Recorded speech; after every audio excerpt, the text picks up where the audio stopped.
Hello, and welcome to this episode of Midlife Men.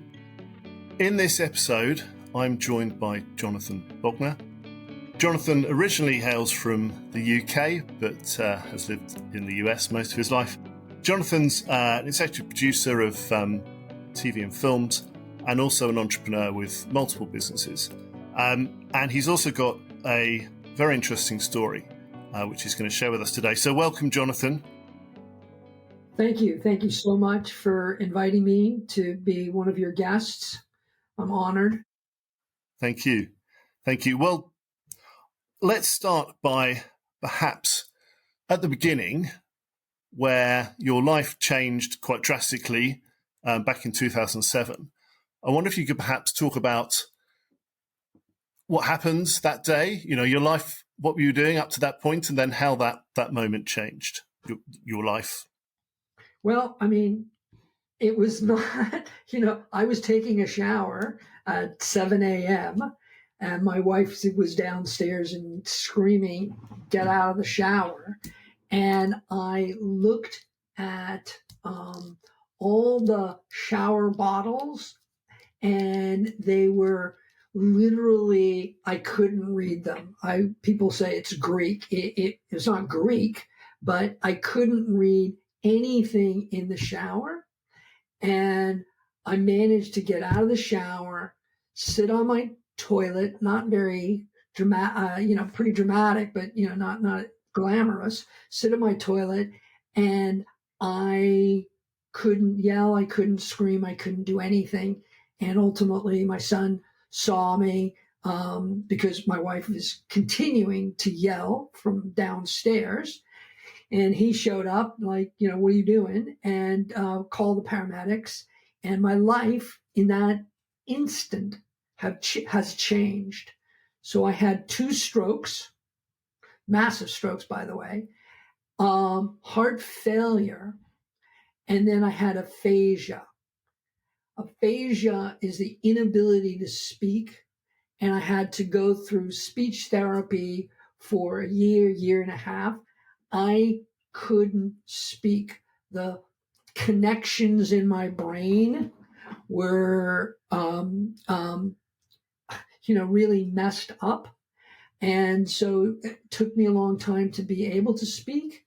And it was, I lost my business. I was producing movies.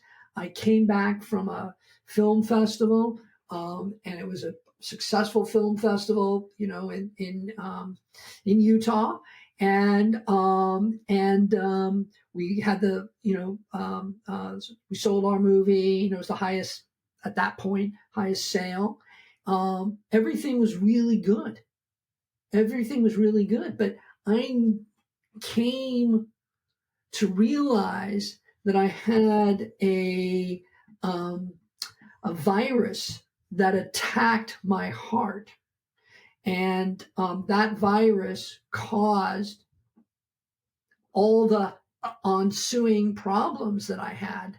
So, my cousins always thought when I was able to speak, and because you're English and, like people who have from Holland or Sweden, they have their intonation, right? It's just almost kind of monotone. And they were thinking like, hey, my cousin is now from Sweden. His variation. So it took me years. And I apologize to you and your listeners because I will stumble over words. And the connections are not quite there forever. And so just forgive me in advance because sometimes I stumble over my words, can't get them out properly. And there's sometimes pauses in what I'm thinking, I'm saying, and I'm not saying it. So that was a massive event. Were you lucky to survive, considering you had 2 strokes and your heart stopped and various other things? I was lucky to survive. And there's a what's called there's a fraction in your heart, the amount of blood that comes into your heart and the amount of blood that flows out of your heart. So I don't want to get too technical, but everyone understands that. my fraction between blood coming in and blood coming out at that point was about 15%. So I'm looking at you. I would say you look like a healthy person, and I would say your ejection fraction would be about 50%. So my ejection fraction at the moment I had my stroke and heart failure was 15%. When I got the heart in 2022, my ejection fraction was down to about 8 to 9%, meaning you can't even get out of bed, literally. So you lost your business. You were at the peak. You had a great film festival, and then that all went away. I mean, that's an awful lot to try and contend with, and what were the ramifications, not just physically but mentally for you? I think the ramifications were a couple things. First of all, I had to get what's called a defibrillator. A defibrillator is, everyone remembers, like going to school or going to the airport or going to a game. They have these paddles and they put those paddles on your chest, and they always say, stand back, stand back. That is an electrical shock to get the rhythm of your heart back. So imagine that in my chest. Clearly, it's much smaller, right? But it's the same principle. So there's a wire underneath my collarbone, and there's an electrical pulse that goes directly to my heart, and that shocks my heart back to normal. So I came out of the hospital with a defibrillator, thinking when I got back to speaking, everything would be back to normal, kind of back to normal. But so it was an ordeal to get back to normal. And so how did you deal with? I mean, you must have been depressed, having had such a drastic change in your life. How did you deal with those sorts of feelings? Yeah, I was so depressed, but at the same time, I had young kids. I would say a young wife, but the same age as me, but at that time. So I have a wife, 2 kids, a business, which I lost. I had multiple people. I had people working for me to develop movies, to produce movies. So it was like a little mini studio that we were making movies, 1 or 2 movies a year. So I lost that business. So, I was very depressed and going through speech therapy. And I remember it's almost like, those problems where you can hear people talking to you. I can hear you talking to me, but I cannot communicate what I want to say. So it's almost like being trapped inside your body with the inability to speak. So I remember going to speech therapy, and the therapist was telling my wife, because I couldn't even say my wife's name is Cindy, and I couldn't even say Candy. So the speech therapist said, after months, she said, I think that's the best it's going to get. And my wife was like totally heartbroken. And I was thinking, like, who are you? Who is this woman telling me what I can do and what I can't do? And I want to rise above, because I'm obstinate. And I don't want to accept the the reality that I'm not going to speak. I want to prove you wrong. So yes, I think at this time it was so depressing, but you had to move on. There were too many people that were depending on you. That and also as a young man, relatively speaking, to have this when you're 45 years old, it's the prime of your life, your income, that's when you start making money. That's when, the fruits of your labor. So I got struck down at that point in my life. And so you were taking things day by day, I guess, step by step. How did that progress over that period of time? It must have taken a lot of determination. I think it was tenacity, determination, and and commitment to I want to figure out a way, because everyone worries about money. It's usually the lack of money.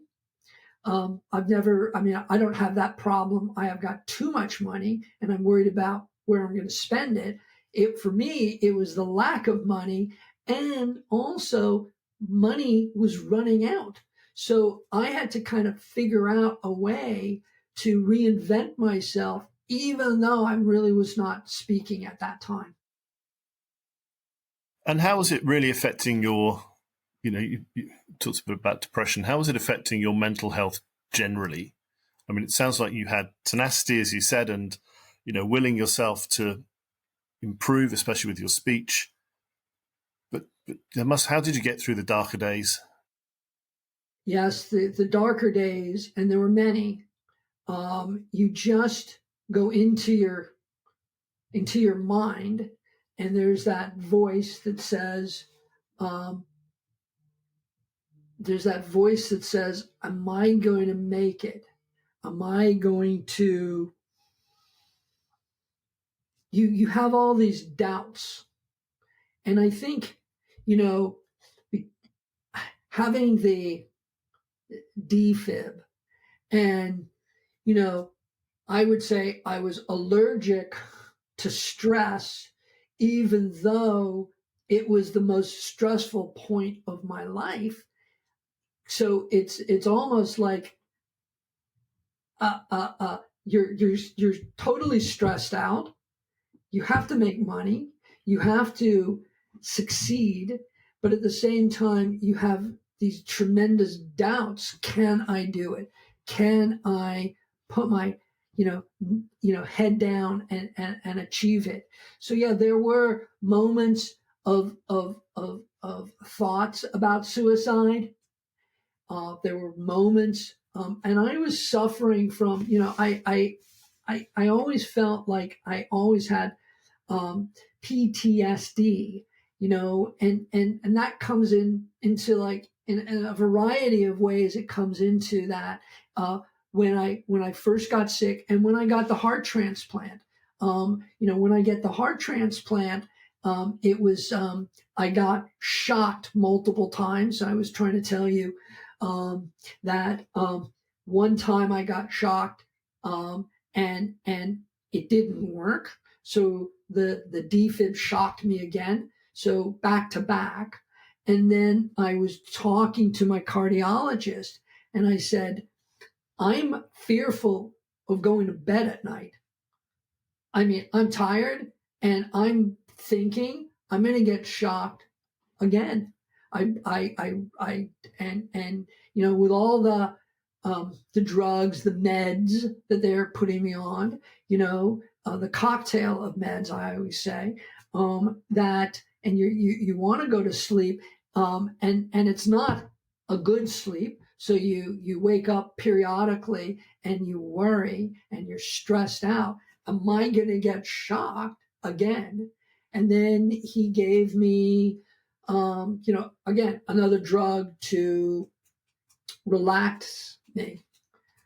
So yeah, it's been very stressful, and moments of suicide, and moments, of deep, deep, dark depression. and the inability to really explain it to your wife.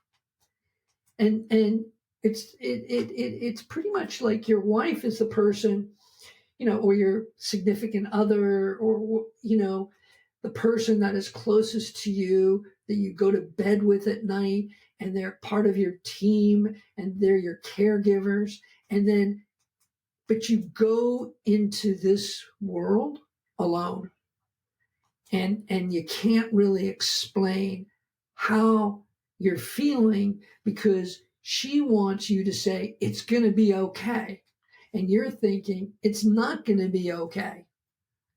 And if you say it's not going to be okay, she panics, and then the household panics, and then you're trying to be the man of the house and not admit your own feelings. And it's a very difficult period of your life. And I have developed my own philosophy about how to recover from traumatic events in my life. And, just to recap, I had a virus that attacked my heart. I had heart failure. I had 2 strokes. I got a defibrillator. I was suffering from PTSD. When I got the heart, I had pulmonary edema. I have aphasia. Can't really speak. My ejection fraction was like 9%. It's just overwhelming. So going back to that philosophy then, what advice would you give to somebody that's listening who's may not have had exactly the same set of events that you've had, but perhaps has felt that desperation, or, really physically unwell, mentally unwell? Can you share that philosophy? What worked for you? So I don't want to kind of preach, and I just want to tell you what has worked for me is talking. There are voices inside your head. I don't care who you are. There's the yin and yang. There's like, you can do it, you can't do it. And you have to compromise with those voices inside your head and hopefully work it out, right? So there's these voices, and then you're going to work it out. I do my philosophy is, this is what I do every day. Every day. It's not, I do it once a week. I do it every other day, every day. So I do about, and it sounds horrible, like, hey, meditate. It sounds hokey. It's just relaxing. It's just deep breathing. So I do that 2 minutes in the morning and 8 minutes at night. I'd like to get up, but 2 minutes in the morning, before my shower, after my shower, just focus. What do I want to do? And then I exercise. I walk. I believe having purpose. And for me, purpose is, do you have any chores? Because you can't just wake up and have no purpose in your life. So I've got chores. I have to walk my dog. I have to do certain things. So I walk, and I walk a lot. I walk about 10,000 to 15,000 steps a day. Then I work out at night. I work out for about an hour.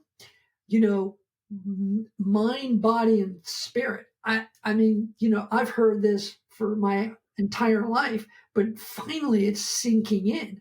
So I walk, I work out, again, every day. I can control my anxiety, right? Anxiousness, because anxiousness causes stress, and stress has this, it invades your body, right? Because you and I were speaking, the stress causes high blood pressure, and the high blood pressure has consequences for your heart. I mean, it's the same thing, whether you have a gambling addiction, a sex addiction, a shopping addiction, whatever your addictions are, you have to kind of control them. Listen to your body. Forget your doctors, forget everyone that is around you. You know your body better than anyone else, because your body is sending you signals to say, like, my foot, I can't feel my foot. When you're young, you'll figure it out. Hey, I can't feel my foot, but it'll come back tomorrow or whatever. So you have to recognize that. And I make a note. Whether it's in your calendar, your smartphone, make a note. Okay, my right now, as I'm speaking to you, I think I've got eye floaters in my eye, right? This is new. Because the drugs I'm on, I've got 3 immune suppressant drugs I'm on. One of the side effects of this drug affects my retina. And the retina, I don't know for sure, causes floaters in your eye. Never had that before, but I know there's a root cause. So listen to your body, and also don't abuse your body, right?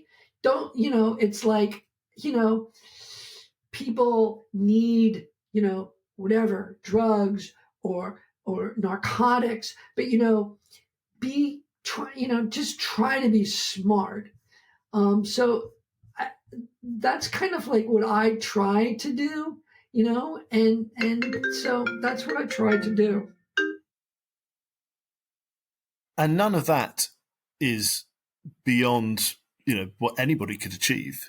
They're quite simple things that most people could do. So yeah, that's great advice. But the simplest things are almost the most complicated things, because it's so simple you can ignore it. Don't ignore it. Don't ignore your body. Don't ignore exercise. Don't also ignore the food that you put into your body. So, I mean, they all help you survive. And when you're younger, is it fair to say that, as you were saying earlier, you don't really think about this? You don't think about what you're putting into your body. You don't think about really what you eat and how much you might drink, alcohol or drugs. But do you think it's fair to say you have to take that seriously when you get older? It does come back to bite you in some cases. Absolutely.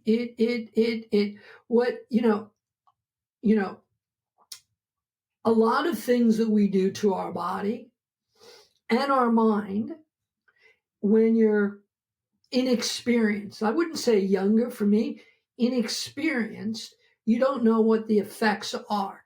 But the beauty of life is when you fight that depression, when you fight those suicidal thoughts, you get back to normal or relatively normal.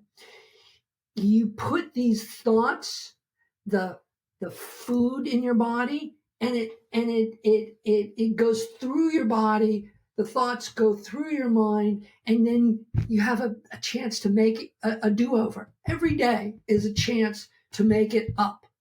Everyone, when you fight with your friends, your siblings, and your spouse, you have or your kids, you're mad at that moment, but the next day, the sky is still there.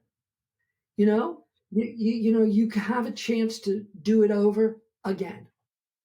Can we just go back to the point in 2001, which you mentioned earlier, where your defibrillator, it shocked you twice, and then you were rushed to hospital, and then you were then given a new heart. Could you just talk a bit about that and you'd already been through these kind of, 13, 14 years of living with a defibrillator after, your first, events 2007. So how did you feel with this new challenge and, the prospect of having, I guess, a heart that essentially has come from somebody else who's no longer around? Yeah. I mean, first of all, you have to, first of all, when you get a heart, and clearly it's a used heart, everyone says it's a new heart. It's not a used, it's a used heart. And used hearts have problems themselves, but it's almost like an out of body experience. You're in the hospital waiting for them to call. Someone's going to tell you get a new heart, okay? And you're just anxious to get that new heart. And then the call comes in. You're getting a heart today. You're not getting a heart next week, because next week we don't know what's happening next week. All we know is you're getting a heart today. And it's surreal. And then it's really real. So I'm getting a heart today. They're going to cut open your chest. They're going to, for me, it was a 9-hour surgery. And I got a new heart. I got a heart. Then they pulled out my gallbladder because they told me, well, we couldn't find, I mean, it was just I thought it was lunacy, but there's an effect that the gallbladder has on the heart, which I don't quite understand. So they pulled that out too. Got the new heart, and it was a woman's heart. So interestingly enough, because I'm not a big guy, I'm also I don't weigh a lot. So just to put it in perspective, I'm 5'7", and I was 120 pounds, 122 pounds when I went in. So that size could work for a man or a woman. So they gave me a woman's heart. And when I mentioned in our dialogue that I thought the hard part was getting the heart, and then they adjust your meds. But the hard part for me was the after effect of getting the heart. And the woman that I got the heart from, she had possibly dormant things in her heart that I had. So it's her donor. She's the donor. I got her heart. And whatever wrong with her heart, I inherited. So she had what's called spasms. And spasms, you think, oh, my arm spasms, my leg spasms. And it's usually for a second or 2 seconds or 3 seconds. She had heart spasms. So that means, first of all, I was in the hospital 2 weeks and they didn't know what was going on. And the heart spasms were really active. I had to pull up my chest and have the doctor, cardiologist, look at my chest, because it's like, he thinks it's like made up because it doesn't show up, because it's so instantaneous. It doesn't show up if someone was not watching the monitor. So it's like, put your hand on my chest and you'll see what I'm feeling. And they said, like, oh, I get it. Your heart is spasming, so we'll do a procedure, and it presents like you're having a heart attack. Did you? I mean, the concept. Obviously, I've not had a heart transplant, but the concept of having a donor heart with its own personality.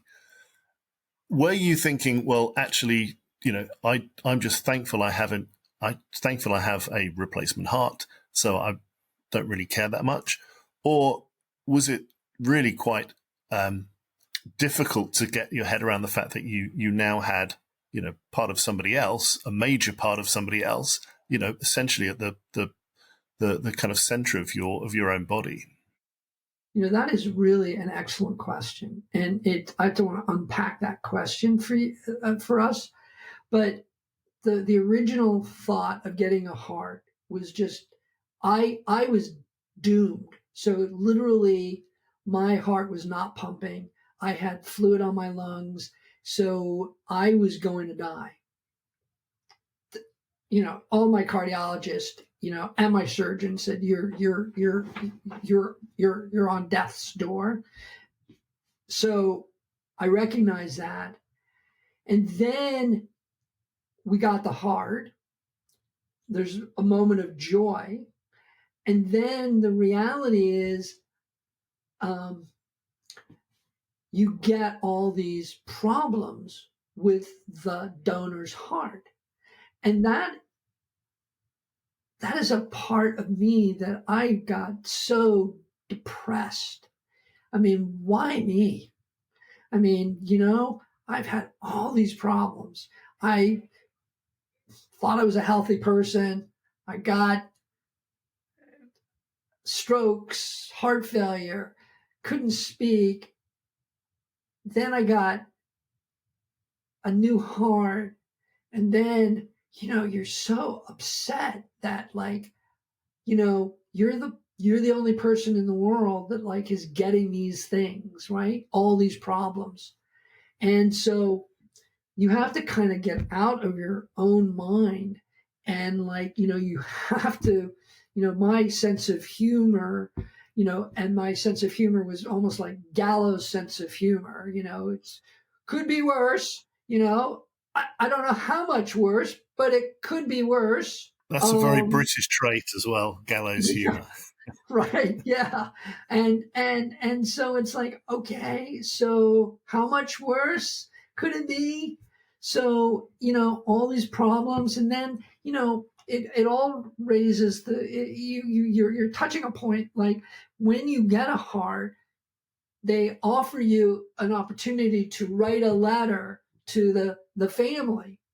And originally, my letter was, the first month, it was just, oh my God, I got a heart. Thank you so much. And then it changed because I waited for a year. I don't know why. It was like the ether in the air, the drugs in the air, because I got the new heart the first month. Let me just see how it goes. So at the end, I thank them for the heart, the family, but I was not overly enthusiastic, but it was a little more couched in the way I expressed myself. So, it's just why me, and I think your audience will understand, yes, it's you. This is happening to you. Your depression is happening to you. Your moments of I'm going to commit suicide are happening to you, no one else. But you have to pause, and then take a deep breath. And then, tomorrow will be better. You have to have some optimism. It's so dire, but at the same time, will the sun come out tomorrow? Would the sky be there tomorrow? And I mean, these are so basic, stupid things but you go through these emotions and then you conclude that, yeah, it's better in a couple weeks, but at that moment, it's so oppressive. But you have to get through it. You have to get through it. You have to get rock bottom. How is life for you now then? I feel gratitude for lots of things in my life, which I never thought I would. I was a taker, whatever I can take, I'm going to take. I didn't really have a lot of gratitude, but today I pause and I think about how grateful I am for certain things. How grateful I am to have a family, my wife, how grateful I've got friends that can keep me grounded. You have to make sure of your support system, but how am I doing today? So there have been lots of problems with this heart, but right now I'm so happy to talk to you, and I'm so happy to be, alive at this moment in time. I feel I'm doing great. If you look at, from the outside, I'm looking great. I'm feeling good. But from the inside, it's a different story. But, I've always, uh, I don't know, feel for me, I kind of beat the odds. So there's other things that are going on in my body. And, I have to be more optimistic and like, what will be. I mean, I don't know what the future will be. So you can't really worry again about what people will think. What, again, going back to depression, getting back to suicide, what will people think? What will your family think? You just have to deal with it day by day and find some optimism in your life. Find some optimism that you're grateful for. And so I'm grateful that I'm still talking to you and feeling good. Good, and we're glad to hear that. Can you talk a bit about becoming a patient motivator and what that means, and what that's why you've decided to do that? Yeah. So I don't want to be a victim of circumstances. Like, people pour these things onto you. It's like, oh, poor me, and you're a victim of circumstances. Like all these things, extraneous things are happening to you. I want to be more proactive. I want to be patient. And literally, I have been a patient, but you also have to have patience that things will get better. And sometimes they get worse before they get better, but there's an ebb and flow to life. There's an ebb and flow to your health. There's an ebb and flow to your relationships. So I feel that being a patient of circumstances, I have taken back control of my life, not being a victim, patient, and things will get better in the future. And that's what I feel. Life is a tragic comedy, right? It's a tragic comedy. So you have to look at your life when you're in the thick of it, like step back and say, you know what? There is some humor. What's going on for me? There has to be some sense of humor, and there's irony in life, and you have to mix that with optimism. I mean, I've been at the lowest point of my life, depressed, which I get in and out of depression. I'm not chronically depressed. I get moments of, and I'm not getting suicidal thoughts anymore, but I moved on. But depression, suicide. I'm anxious. You can tell. I'm talking to you. I'm still anxious. That's not going to change. But the stress of things, just just like jump in because and jump in the deep end, because the cold water will shock you, but at the same time you're swimming, you get warm. So every day you have a chance to do it again. And sometimes life can change in an instant. My life changed in an instant. We didn't plan. And at the same time, what you do next, that will define you. not what you've done in the past, what you're doing next. Thank you, Jonathan. Thank you for sharing your story and for those great inspirational words.